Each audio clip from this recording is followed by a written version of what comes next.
পাতা একেবারে পুড়ে গেছে। এটা কিন্তু প্রথম অবস্থায় এরকম ছিল না। প্রথম অবস্থায় একটি পাতার মধ্যে একটি দাগ ছিল, এই দাগটা ধীরে ধীরে বাড়তে বাড়তে আজকে দেখেন পুরা জমি পুড়ে গেছে।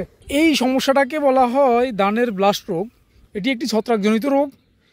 জমিতে যদি পানির অভাব হয়, রাত্রে ঠান্ডা, দিনে গরম, সকালবেলা কুয়াশা, এগুলো হচ্ছে ব্লাস্টের অনুকূল পরিবেশ। দেখেন জমিতে কোনো পানি নেই, শুকিয়ে গেছে। ব্লাস্ট রোগ সমাধানের জন্য অবশ্যই প্রথম কাজ হলো আপনার জমিতে 3 থেকে 4 ইঞ্চি পানি রাখতে হবে। দ্বিতীয় কাজ হচ্ছে ইউরিয়া ব্যবহার বন্ধ রাখতে হবে। তৃতীয় কাজ এমওপি সার বিঘা প্রতি 5 থেকে 7 কেজি উপরি প্রয়োগ করবেন।